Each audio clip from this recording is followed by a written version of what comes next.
Programang ito ay rated SPG. Striktong patnubay at gabay ng magulang ang kailangan. Maaaring may masiselang tema, lengguwahe, karahasan, sexual, horror o droga na hindi angkop sa mga bata. Mga kapamilya, kinastigo na nga ni Chef Espinas si Bong kasama ng kanyang tropa at halos malumpo na nga sila. Buti nilang ay ipinatigil ni Espinas ang pagkastigo dahil may mangyayari pang prison week at ayaw niya ngang makwestiyon sa taas. Sa pagpasok ng opisina ay sinulsulan ni Makasanto si Espinas na dapat tinuluyan na nila si Bong at ang tropa nito. Ngunit iginiit ni Espinas na isang-isa na lang at namumuro na nga itong si Bong.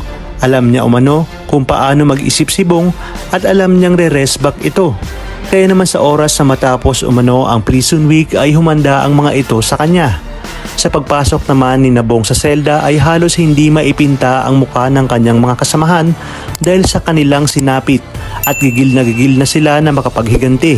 Sinabi nila kay Bong na wag nang patagalin dahil total umano kompleto naman ang kanilang armas.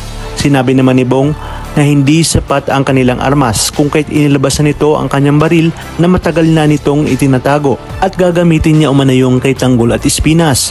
Dagdag pa ni Bong na sa mismong prison week sila tatakas at gagawa ng malaking gulo basta't sa kanya si Tanggol at Espinas.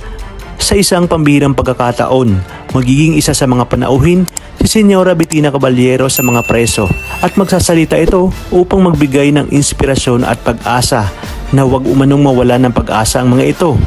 Nagkataon rin na pumunta na si Tinding at Noy sa koreksyonal dahil gusto nga nilang kumustahin si Tanggol. Nakasanayan na tuwing prison week ay mas mahaba ang oras ng pagdalaw ng mga kapamilya ng preso. Kung kaya't dito nagkita si Tinding at Bettina at dito rin madadamay sila sa malaking kaguluhan na pakana ni Bong at ng grupo nito. At dahil malalaman ni Tanggol na dumalaw ang kanyang lola Tinding ay hindi niya hayaang mapahamak ito. Maging si Chef Espinas ay maililigtas ng ating bidang si Tanggol dahil mauunahan niya si Bong sa masama nitong balak.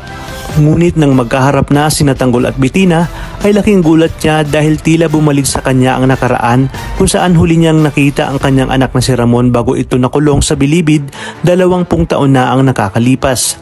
Kung kaya dito magkakatagpi-tagpi ang koneksyon ni Tanggol kay Bettina at kay Ramon na sadyangang itinakda ng tadhana, malalaman pa natin ang tunay na nakaraan ni Bettina sa mga darating na araw.